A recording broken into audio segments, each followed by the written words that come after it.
આપણે કોયડો 6.8 જોઈએ. પરીક્ષાની દ્રષ્ટિએ ઘણો અગત્યનો કોયડો છે.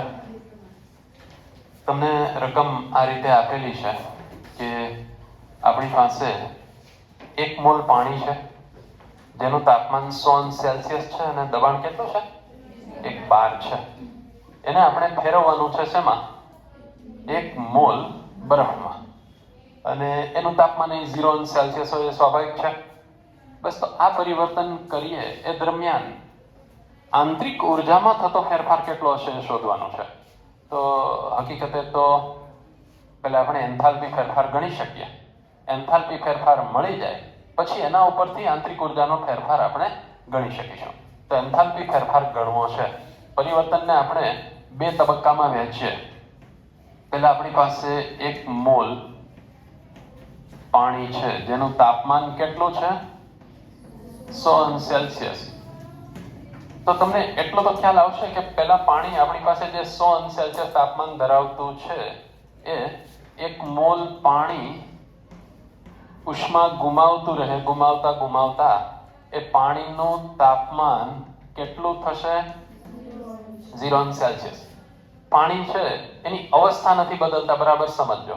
માત્ર શું કરીએ છીએ? તાપમાન ઘટાડતા જઈએ છીએ.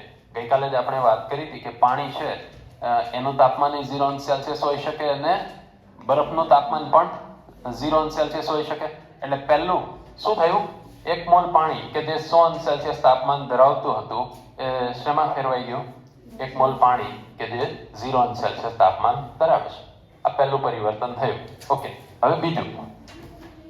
1 મોલ પાણી કે જે 0° તાપમાન ધરાવે છે એ શેમાં ફેરવાય છે?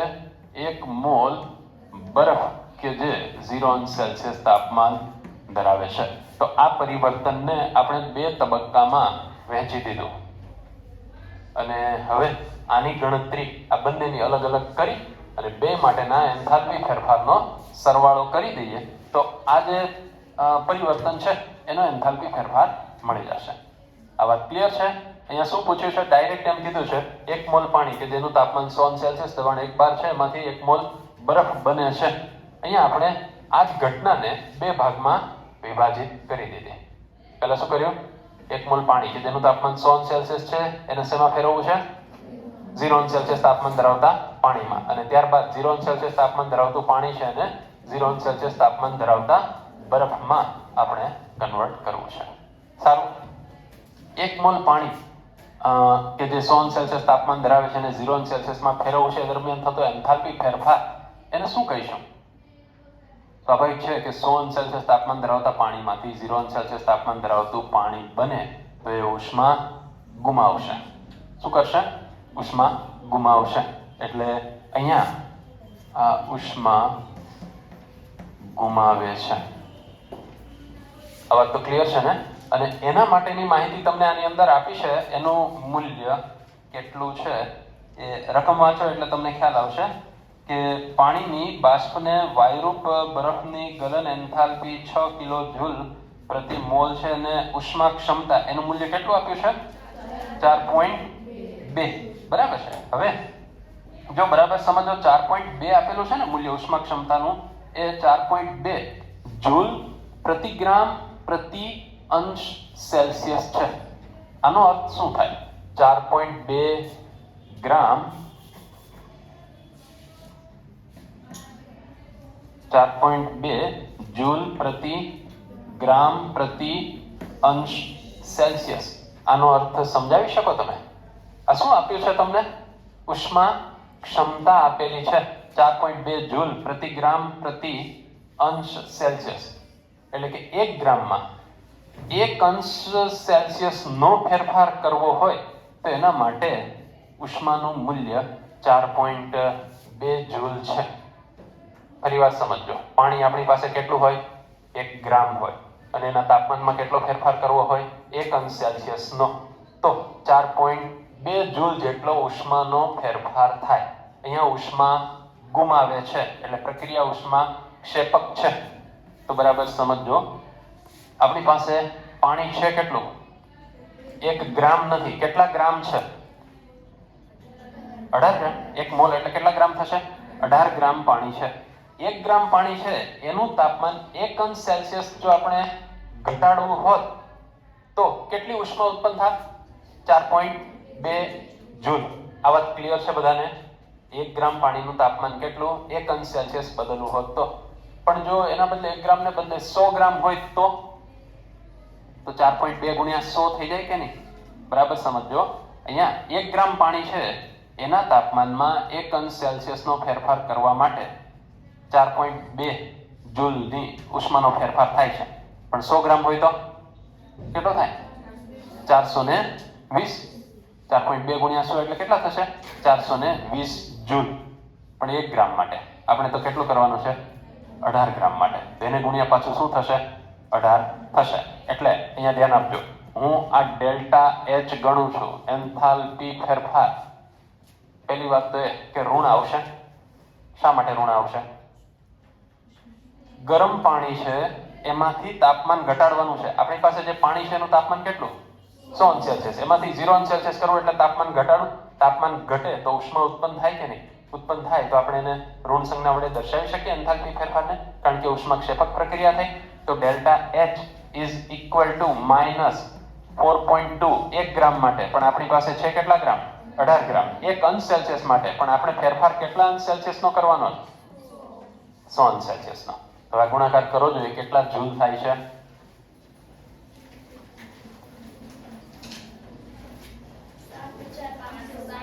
$7,560 જૂલ.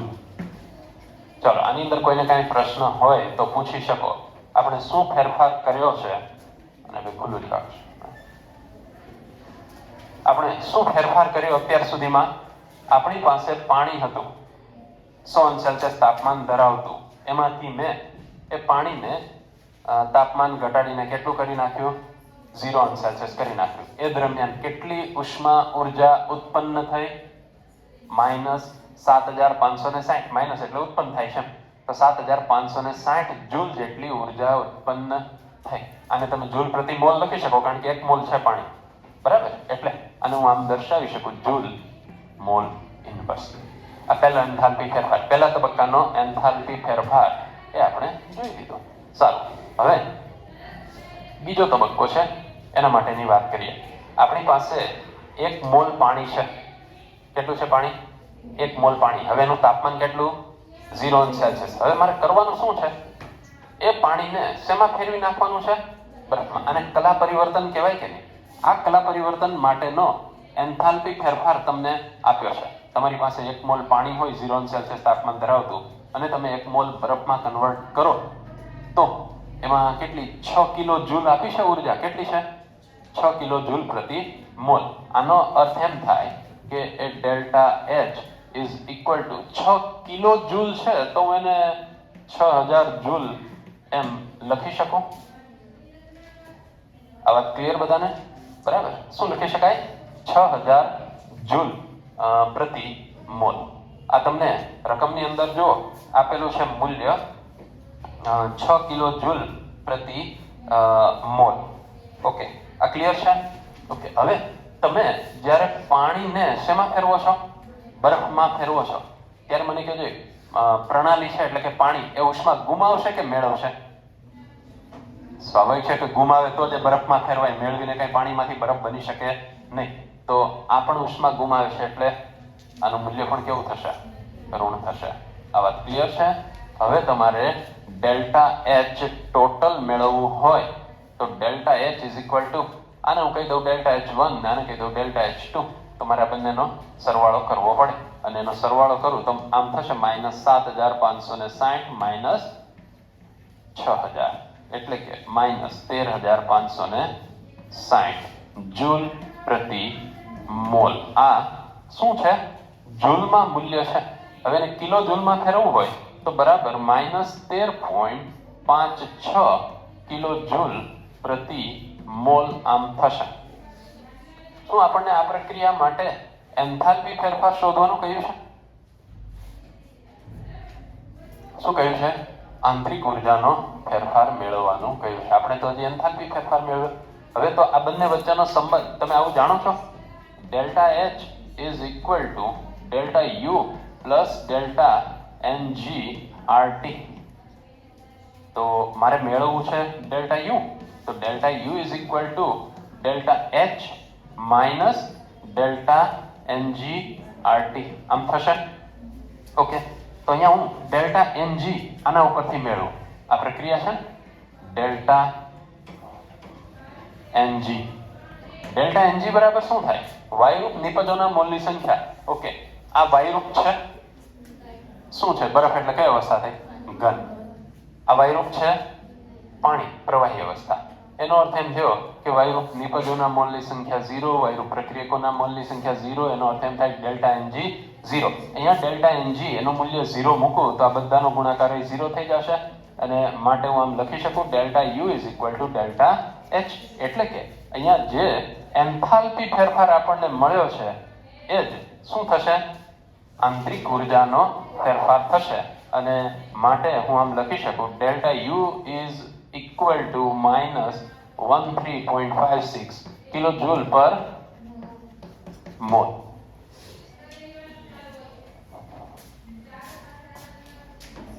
પ્રમાણિત સર્જન એન્થાલ્પી. અહીંયા એક શબ્દ સર્જન આવ્યો. એન્થાલ્પી માટેની સંજ્ઞા તો એચ છે જ. સર્જન એ ફેરફાર છે. કોઈ પદાર્થોમાંથી બનવું એટલે ફેરફાર થયો.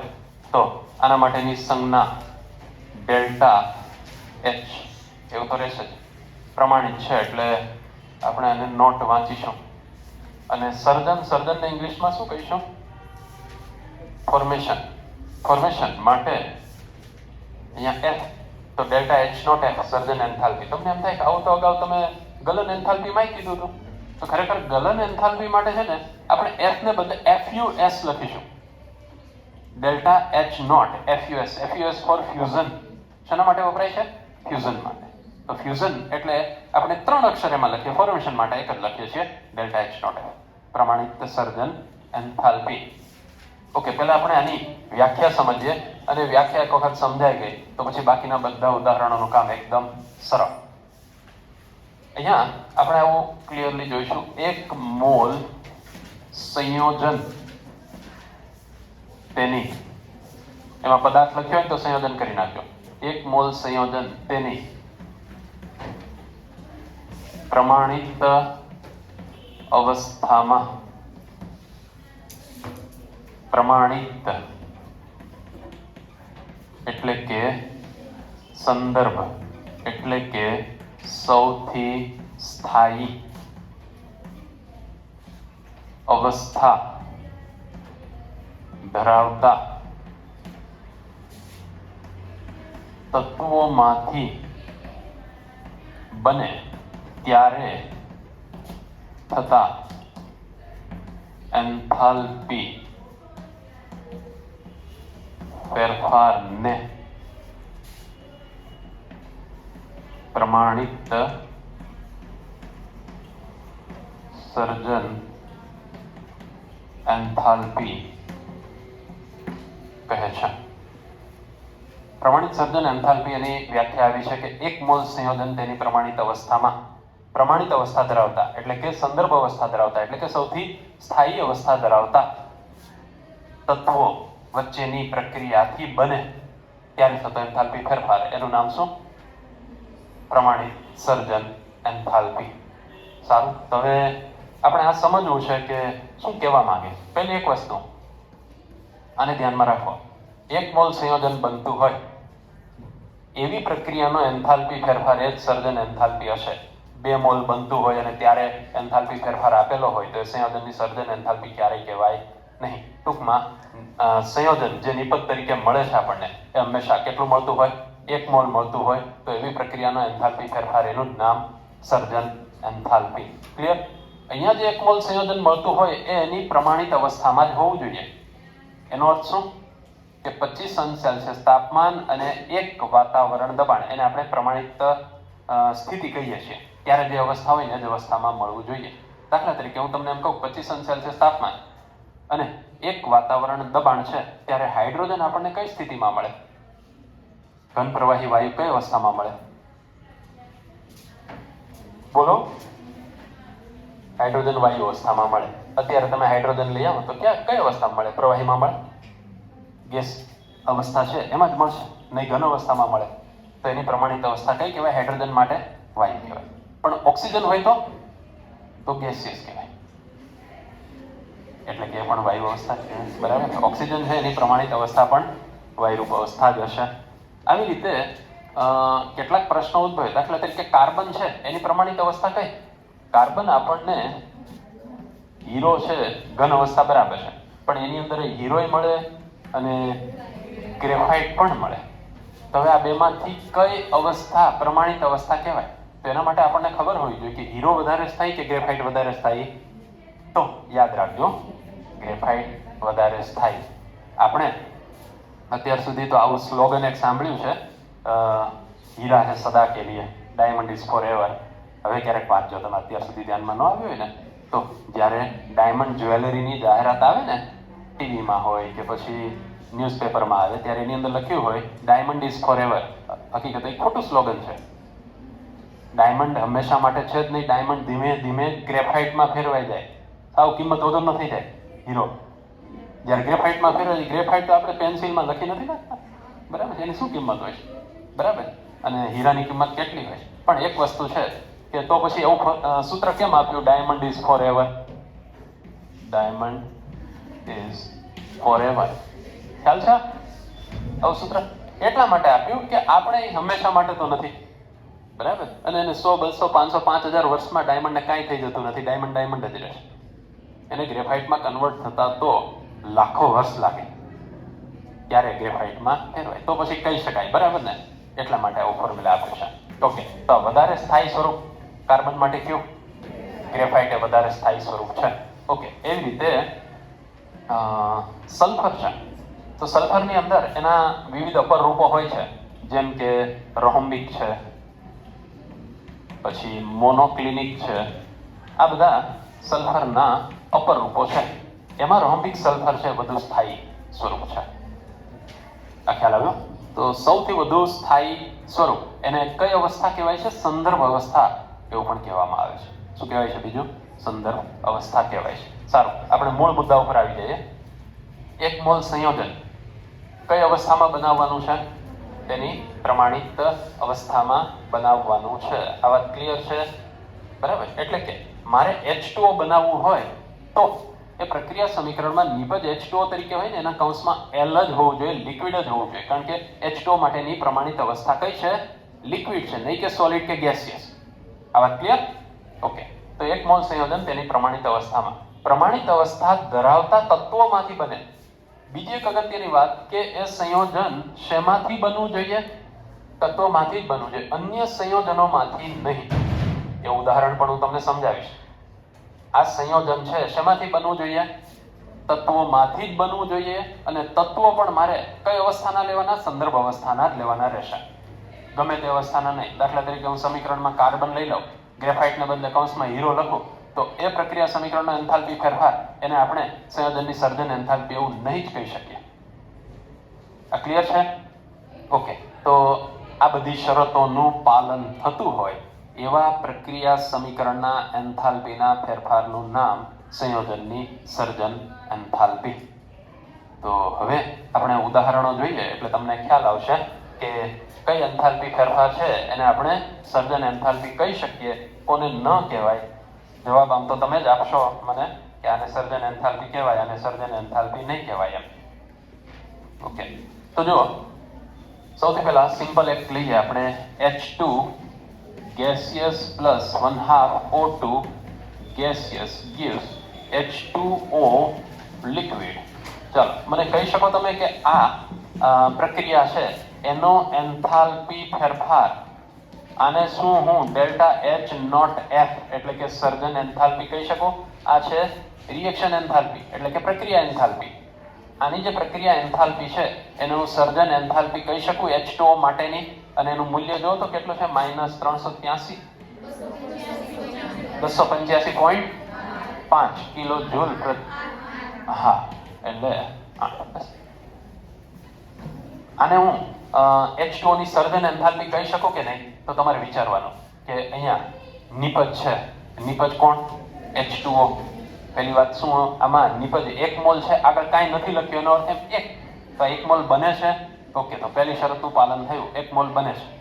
હવે બીજું, H2O શું એની પ્રમાણિત અવસ્થામાં છે? H2O લિક્વિડ એની પ્રમાણિત અવસ્થા છે. ઓકે, એટલે એમાં કાંઈ પ્રોબ્લેમ નથી. નિપજનું કામ પૂરું થયું. હવે જોવાનું શું એ તત્વોમાંથી બને છે, તો H2 એટલે તત્વ જ થયું. O2 એ પણ શું થયું? તત્વ જ થયું. એટલે કે તત્વોમાંથી બને છે. આ તત્વો પણ શું એની પ્રમાણિત અવસ્થામાં રહેલા છે? તો પ્રમાણિત અવસ્થામાં H2 વાયુ હોય, O2 પણ શું હોય? વાયુ હોય. પ્રમાણિત અવસ્થામાંથી બન્યા છે. ઓકે, એટલે આ પ્રક્રિયાનો એન્થાલ્પી ફેરફાર એને હું H2O ની સર્જન એન્થાલ્પી કહી શકું. ક્લિયર વાત આ બધાને? બરાબર છે. એટલે આને સર્જન એન્થાલ્પી કહેવાશે. આ એક ઉદાહરણ જોયું. બીજું ઉદાહરણ જોઈએ આપણે મિથેનનું. દાખલા તરીકે C hero plus H2 gaseous 2. અહીંયા બનાવ્યું મેં CH4 ગેસિયસ. હવે આનો જે એન્થાલ્પી ફેરફાર છે ડેલ્ટા H નોટ R, શું એને હું મિથેનની સર્જન એન્થાલ્પી કહી શકું? જોઈ લઈએ આપણે. નિપજ મિથેન. મિથેન છે એની સ્થાયી અવસ્થા અથવા તો સંદર્ભ અવસ્થા એટલે વાયુ સ્વરૂપ. વાયુ સ્વરૂપમાં બને છે. 1 મોલ બને છે. એટલે કે કેટલીક જો આનું પાલન થયું, આનું પણ પાલન થયું. આગળ વધીએ. શું એ તત્વોમાંથી બને છે? કાર્બન એ તત્વ છે, હાઇડ્રોજન એ પણ તત્વ જ છે, એટલે કે તત્વોમાંથી બને છે. ઓકે, એ શરતનું પણ પાલન થયું. હવે જે તત્વો લીધા છે એ તત્વો શું પ્રમાણિત અવસ્થામાં છે? હાઇડ્રોજન એની પ્રમાણિત અવસ્થામાં જ છે. શું કાર્બન તેની પ્રમાણિત અવસ્થામાં છે? સૌથી સ્થાયી સ્વરૂપ હોય ને એની પ્રમાણિત અવસ્થા લેવાની. તો ખરેખર જો અહીંયા કાર્બન હીરો છે ને એની જગ્યાએ મેં શું લીધું હોત? ગ્રેફાઇટ લીધું હોત ને, તો હવે જે એન્થાલ્પી ફેરફાર થયો એનું નામ મિથેનની સર્જન એન્થાલ્પી. આ ક્લિયર બધાને? ઓકે, નેક્સ્ટ હજી એક ઉદાહરણ લઈએ. દાખલા તરીકે આપણે બનાવવું છે C2H5OH ઇથેનોલ, જેને આપણે દારૂ તરીકે ઓળખીએ છીએ. માણસો પીવે છે એટલે એનો અર્થ એમ થયો કે પ્રવાહી અવસ્થા હોય છે. ઇથેનોલ એની પ્રમાણિત અવસ્થા કઈ? લિક્વિડ. બરાબર. ઓકે, આ મારે બનાવવું છે. આ બનાવવા માટે મારે જોવાનું કે આની અંદર તત્વો ક્યાં ક્યાં છે? કાર્બન છે, હાઇડ્રોજન છે ને ઓક્સિજન છે. તો અહીંયા હું આમ લઉં carbon, graphite plus hydrogen gaseous plus oxygen gaseous. અહીં કાર્બન 2 છે તો આ 2 લઈ લઉં, હાઇડ્રોજન 6 છે તો આ 3 લઈ લઉં, ઓક્સિજન 1 છે તો 1/2 લઈ લઉં. આ ક્લિયર છે? ઓકે, હવે આનો એન્થાલ્પી ફેરફાર delta H not R is equal to delta H not F આવું હું લખી શકું? તો વિચારીએ આપણે. નિપજમાં કોણ? ઇથેનોલ. 1 મોલ છે. પ્રમાણિત અવસ્થામાં છે ને? ઓકે, સારું. તો એમાં તો શરતોનું પાલન થાય છે. પ્રક્રિયકો જોઈ લઈએ. પ્રક્રિયકોમાં શું બધા તત્વો છે? ઓક્સિજન તત્વ, હાઇડ્રોજન તત્વ, કાર્બન તત્વ. શું આ બધા એની પ્રમાણિત અવસ્થામાં રહેલા છે? તો જો કાર્બન ગ્રેફાઇટ પ્રમાણિત અવસ્થા, અવાયુ પ્રમાણિત અવસ્થા છે. તો આ એન્થાલ્પી ફેરફાર એ ઇથેનોલની સર્જન એન્થાલ્પી ગણાશે. આ ક્લિયર છે? હવે કેટલાક સમીકરણ લખું છું, એની અંદર તમારે મને કહેવાનું છે કે એની સર્જન એન્થાલ્પી કહેવાય કે નહીં. જે પ્રક્રિયાની એન્થાલ્પી છે એને સર્જન એન્થાલ્પી આપણે કહી શકીએ કે નહીં?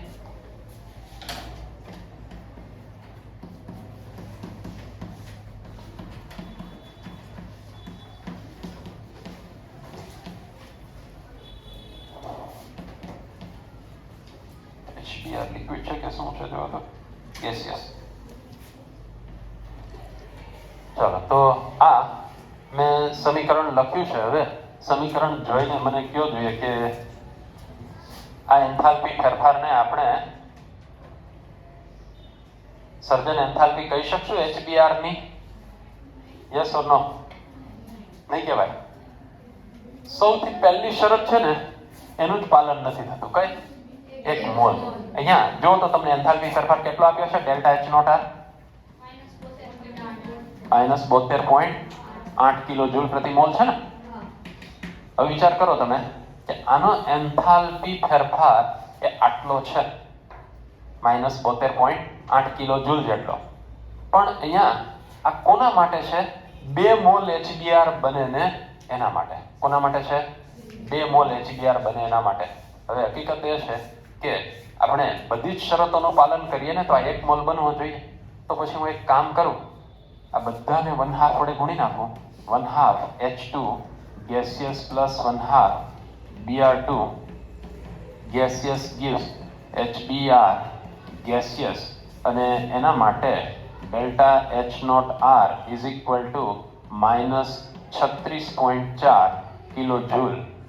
બોલો જી, હવે શું આને હું કહી શકું HBr ની સર્જન એન્થાલ્પી? કહી શકાય, કેમ કે હવે તમે આ જુઓ ને, આ 1 મોલ પ્રમાણિત અવસ્થામાં તત્વોમાંથી બન્યું છે. તત્વોની અવસ્થા પણ કઈ છે? પ્રમાણિત અવસ્થા છે. જો તો Br2 માં કૌંસમાં લિક્વિડ હોવું જોઈએ, હે ને? ઓકે, કેમ કે Br2 ની પ્રમાણિત અવસ્થા કઈ છે?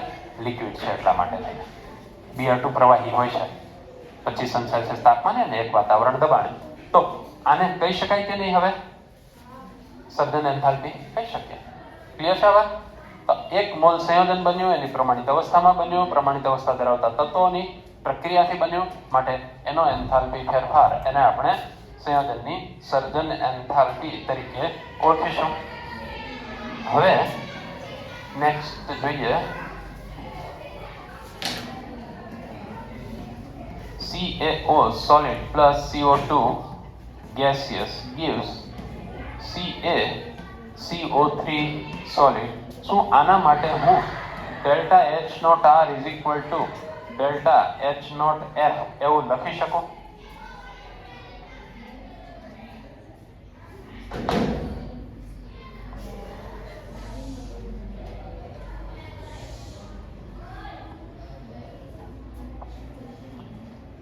બોલો, આના પ્રમાણિત એન્થાલ્પી ફેરફારને શું સર્જન એન્થાલ્પી કહી શકાશે? યસ ઓર નો? જોઈ. કેલ્શિયમ કાર્બોનેટ એટલે ચૂનાનો પથ્થર, સોલિડ એટલે એની પ્રમાણિત અવસ્થા જ છે, 1 મોલ જ બને છે, બરાબર છે. કાર્બન ડાયોક્સાઇડ એની પ્રમાણિત અવસ્થા છે, કેલ્શિયમ ઓક્સાઇડ ની પ્રમાણિત અવસ્થા છે. કહેવાય કે નહીં? Yes or no? કરેક્ટ. અહીંયા કેલ્શિયમ ઓક્સાઇડ શું એક તત્વ છે? જો એમાં એક કરતા વધારે તત્વ, એક કેલ્શિયમ આવી ગયું, એક ઓક્સિજન આવી ગયું, આમાં કાર્બન ને ઓક્સિજન, આ તો સંયોજનો છે. અને અહીંયા સ્પષ્ટ લખ્યું છે કે શેમાંથી બનવું જોઈએ? તત્વોમાંથી. તો આનો એન્થાલ્પી ફેરફાર એને આપણે સર્જન એન્થાલ્પી કહી શકીએ નહીં જ. જો મારે આના માટે લખવું હોય ને તો મારે આવું લખવું પડે કે calcium solid plus carbon graphite plus oxygen gaseous, અને એમાંથી જ્યારે હું 1 મોલ CaCO3 બનાવું સોલિડ, તો એનો એન્થાલ્પી ફેરફાર, એનું જ નામ CaCO3 ની સર્જન એન્થાલ્પી. આ ફેરફારને સર્જન એન્થાલ્પી કહી શકીએ નહીં. ક્લિયર? ઓકે, તો બધી જ શરતો છે એનું પાલન થવું જોઈએ. તો આપણે આ બધા પ્રકારના ઉદાહરણો જોયા. સારું, ધારો કે આપણે જુદા જુદા સંયોજનોની સર્જન એન્થાલ્પી જાણીએ છીએ, તો શું તેનો ઉપયોગ શું કરી શકાય? તો બરાબર સમજો.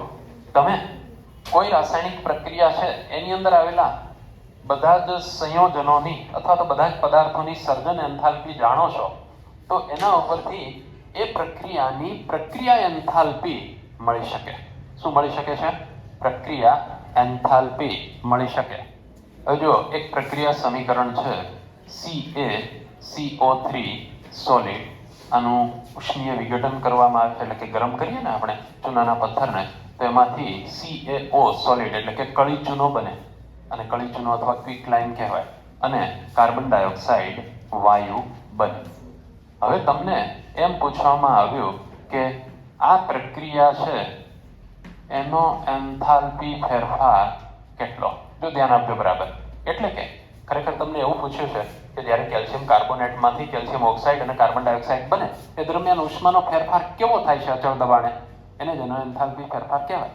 કેટલી ઉષ્મા ઉત્પન્ન થાય છે અથવા તો કેટલી શોષાશે, એ તમારે ગણતરી કરવી હોય તો કેમ કરી શકો? તો એના માટે તમારે શું કરવાનું છે? તમે જો આ ત્રણેયની સર્જન એન્થાલ્પી જાણતા હો, સર્જન એન્થાલ્પી એટલે એની સંજ્ઞા ડેલ્ટા H0F હમણાં જોઈએ ને આપણે, સર્જન એન્થાલ્પી જાણતા હો તો ગણતરી કરી શકો. એટલે કે તમારી પાસે આવું મૂલ્ય હોય, delta H0F of CO2 gaseous, આ તમને ખબર છે. પછી delta H not F of CaO gaseous, આ પણ ખબર છે. પછી delta H not F of CaCO3, જો આ તમને ખબર છે તો તમે એના ઉપરથી શું ગણી શકો? Delta H naught R. કેવી રીતે ગણી શકાય સમજો. નિપજો છે એની સર્જન એન્થાલ્પી, એમાંથી પ્રક્રિયકોની સર્જન એન્થાલ્પીને બાદ કરવાની છે. એટલે કે હું આમ લખી શકું કે delta H naught R is equal to શું લખી શકાય? આ સિગ્મા અથવા સમેશન, બરાબર. AI એટલે શું? નિપજોના મોલની સંખ્યા. AI એ શું છે? નિપજોના મોલની સંખ્યા. અને delta H not F of નિપજો. અને એમાંથી શું કરવાનું છે? તમારે બાદબાકી કરવાની છે. શેની? Sigma BI. BI શેના માટે? પ્રક્રિયકોના મોલની સંખ્યા. અને into bracket delta H not F of પ્રક્રિયકો.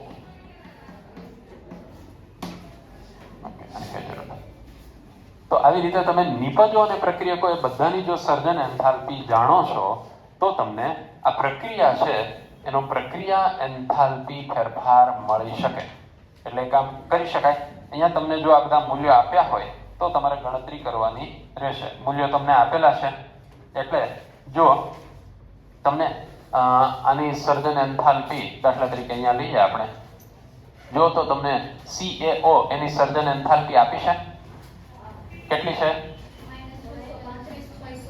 600.09. આનો એકમ કિલો જૂલ પ્રતિ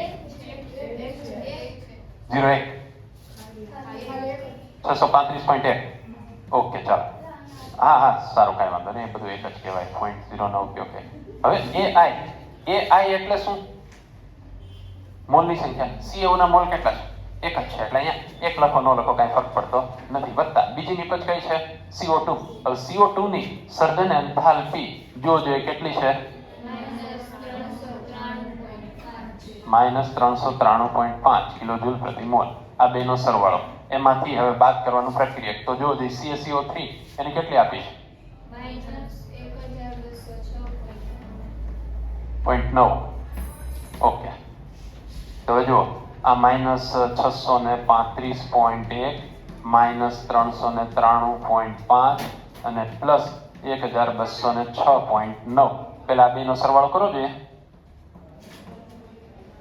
393, 635, 6, 5 ને 3, 8, 9 ને 3, 12, 1028.6 -1206.9. હવે આ 1206.9 એમાંથી 1028.6 એ બાદ કરો. કેટલા થાય છે? કેટલું? એક જ મિનિટ, આ પ્લસ છે.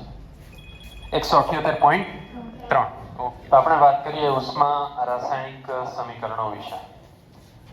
આમ જુઓ ને તો એકદમ સરળ વાત છે. ઉષ્મા રાસાયણિક સમીકરણો કોને કહેવાય? ઉષ્મા રાસાયણિક સમીકરણો એક તો સંતુલિત સમીકરણ હોવું જોઈએ, બરાબર. અને બીજી વાત, એની સાથે તમને એ પ્રક્રિયાનો એન્થાલ્પી ફેરફાર આપવા જોઈએ. શું આપવા જોઈએ? એન્થાલ્પી ફેરફાર. બસ આવા સમીકરણો એટલે ઉષ્મા રાસાયણિક સમીકરણો.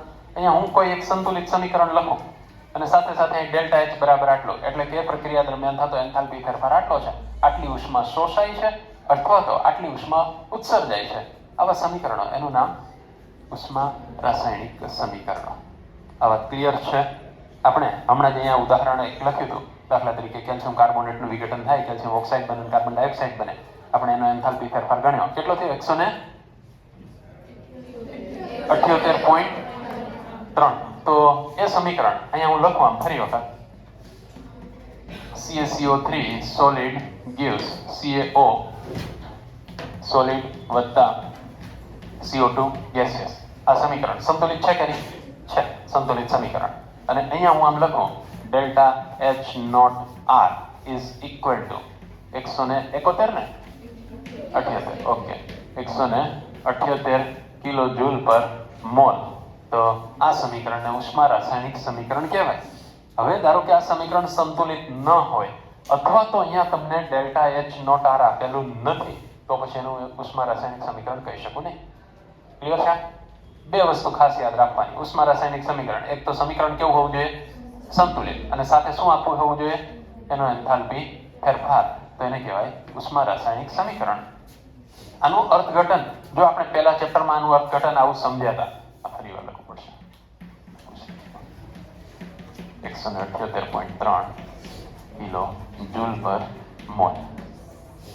આપણે પહેલા ચેપ્ટરની અંદર ખ્યાલ છે તમને આવું સમજ્યા હતા કે આનો એક અણુ જ્યારે વિઘટન પામે ત્યારે આનો એક અણુ બને ને આનો પણ એક અણુ બને. પછી આપણે મોલ જોયું હતું, પછી કદ જોયું હતું, પછી દળ જોયું હતું. યાદ છે? કદ માટે 22.4 વડે ગુણ્યું એસટીપી એ કદ માટે આ 22.7. ચાલો, આદર્શ વાયુ માટે 22.4 ને બાકીના માટે 22.7. એવું યાદ છે? ઓકે. પછી દળ પણ જોયું હતું, એના મોલર દળ જેટલું. એવું જોઈ ગયા છે ને આપણે? ઓકે. તો અહીંયા આ જ્યારે સમીકરણ સંતુલિત હોય અને સાથે સાથે શું આપ્યું હોય? એન્થાલ્પી ફેરફાર, ત્યારે એના જેવું જ અર્થઘટન કરી શકાશે નહીં. અહીંયા હું આમ લખી શકું કે 1 મોલ કેલ્શિયમ કાર્બોનેટ જ્યારે વિઘટિત થાય છે ત્યારે એમાંથી 1 મોલ કેલ્શિયમ ઓક્સાઇડ બને છે અને 1 મોલ કાર્બન ડાયોક્સાઇડ બને છે. આવું કહી શકું. આમ નહીં કહી શકું કે એક અણુ કેલ્શિયમ કાર્બોનેટનો વિઘટિત થાય ત્યારે 1 અણુ કેલ્શિયમ ઓક્સાઇડ બને છે અને ત્યારે 1 અણુ કાર્બન ડાયોક્સાઇડ બને છે અને ત્યારે આટલી ઉર્જા મુક્ત થાય છે, શોષાય છે. આ વાત ખોટી પડશે. શું કામે? કારણ કે અહીંયા જે ફેરફાર આપ્યો છે એ ક્લિયરલી લખેલું છે. શું છે? પ્રતિ મોલ છે. એટલે કે જ્યારે 1 મોલ આ કેલ્શિયમ કાર્બોનેટનું વિઘટન થાય છે એના માટે જ આ મૂલ્ય છે, એક અણુ માટે નહીં. તો ઉષ્મા રાસાયણિક સમીકરણોની આ ખાસિયત છે. ત્યાં તમને જે અહીંયા સહગુણાંકો આપેલા છે ને એને તમે મોલ તરીકે લઈ શકો, અણુ તરીકે લઈ શકતા નથી. આ વાત ક્લિયર? કેમ કે અણુ લ્યો તો શું આટલું બધું થોડો કાંઈ ઉષ્માનો ફેરફાર થાય? આ તો આખો 1 મોલ કેલ્શિયમ કાર્બોનેટ વિઘટન પામી જાય ને ત્યારે આટલો ફેરફાર થાય. એક અણુ માટે કાંઈ આટલો બધો ફેરફાર હોય નહીં. આ ક્લિયર છે? તો આ ઉષ્મા રાસાયણિક સમીકરણોની બીજી કેટલીક ખાસિયતો છે એ આપણે નેક્સ્ટ લેક્ચરમાં જોઈશું.